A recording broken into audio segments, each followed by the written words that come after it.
mean, you got your carbs, you got your fats, you got your proteins, and you got your vegetables, and they all kind of perfectly meld together in every single bite.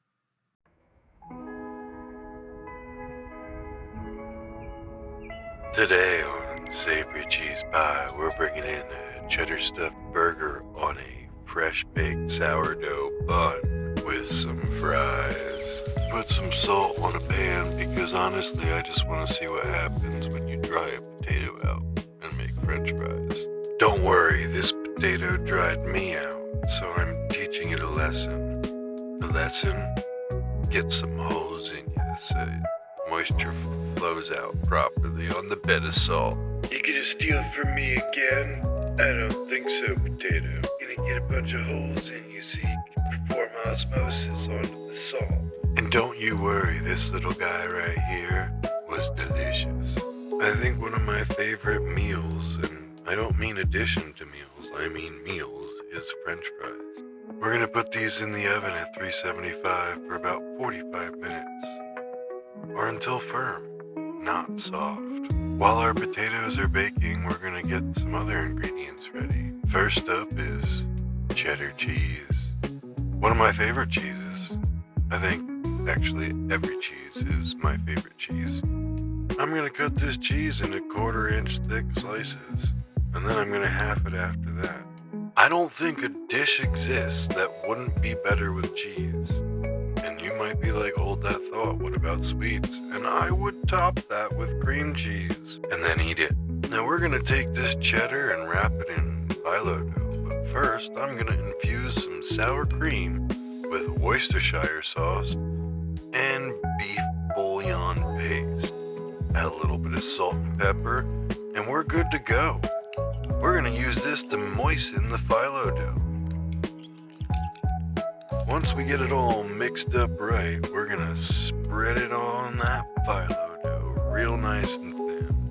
You know, everybody gets spread thin sometimes, but you just gotta hold your head up high so you obtain an injury on an amusement park ride and you can sue for compensation. And then we're just gonna add the cheese onto the phyllo dough and wrap it up real nice. And at this point, I expect you to be a professional wrapper-upper. I mean, you've probably wrapped up a lot of things in your time. Christmas gifts, saran wrap. Actually, you might not be that great at wrapping things up. You probably have kids. About that time to take the potatoes out of the oven. We're gonna let them completely cool off in the fridge for as long as it takes. If you cut them while they're hot, they'll either be starchy or they'll just fall apart. So we're gonna move on to the meat. I'm gonna add 1 pound of ground beef to a bowl. And then I'm gonna pick up all the little phyllo pieces and crumble them in there, cause why not? And you know what?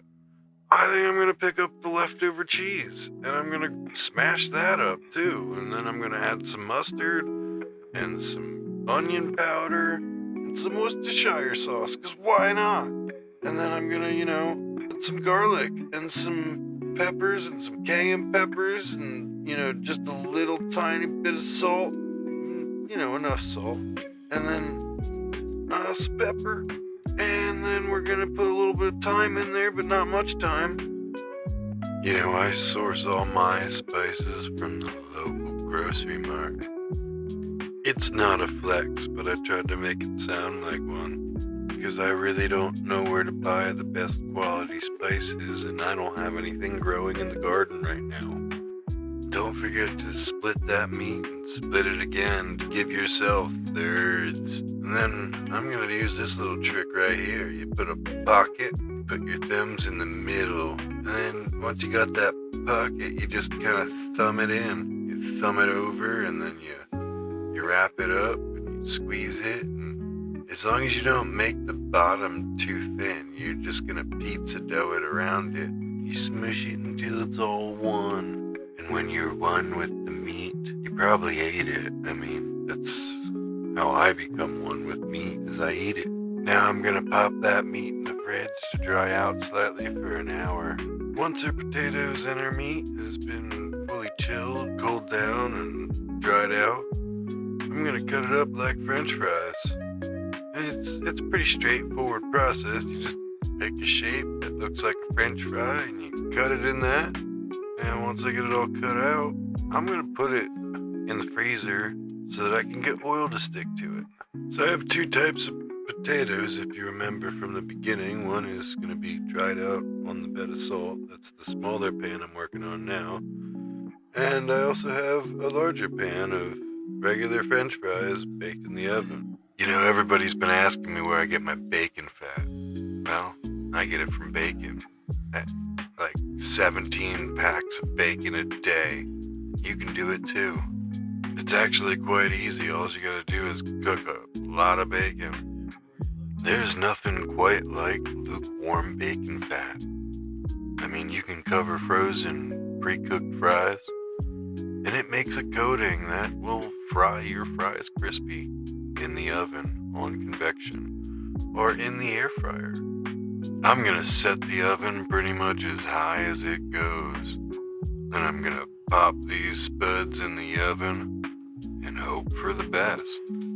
Because, you know, I've made a lot of French fries in the oven, but I have never baked a potato and then turned it into a French fry. I remember the first time I had a red onion. I hated it. I mean, I was a kid and I had not learned to like food yet. But I'll tell you what, it's amazing what you can learn to like as you get older. And if you try hard enough, one day you'll even learn to like learning to like things. Fun fact, my dad actually made this bun. It's a sesame seed sourdough bun, and it's what we're gonna use to make our burger complete. Remember to appreciate the little things in life, like the crumb. Those little tiny holes, they're tiny, and they fill with butter or mayonnaise or whatever you want them to be filled with. Now we're gonna plop that burger that was drying in the fridge for an hour right into the pan. Remember, it's gotta be a hot pan. And we're gonna smush it, let it sizzle. Check it. Not quite, but I think it's getting close. After about 3 to 5 minutes, we're gonna flip it. Give it a nice caramelization. Just don't press too hard at this point, because some of your cheese is melted. And with a little bit of force, you're liable to smush all that cheese right out.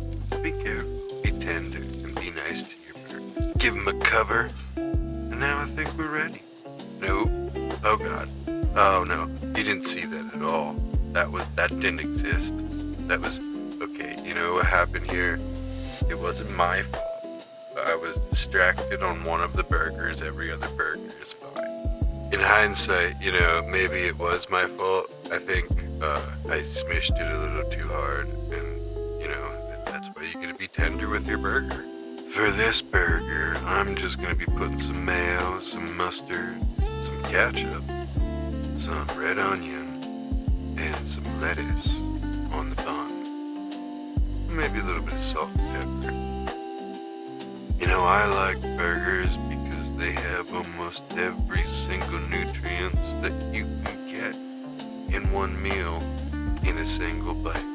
I mean, you got your carbs, you got your fats, you got your proteins, you got your vegetables, and they all kind of perfectly meld together in every single bite. Why do you like burgers? But no burger is complete without French fries. So this is the side that wasn't cooked on salt. Good. Got a little burnt in some spots. It's good.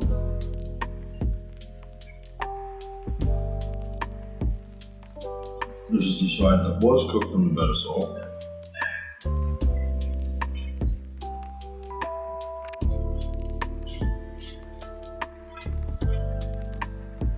That's crazy. That's good.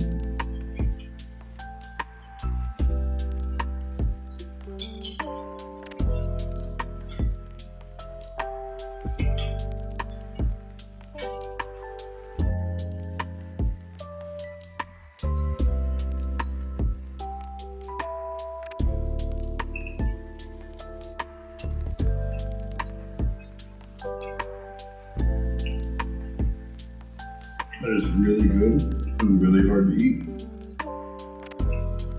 That's good.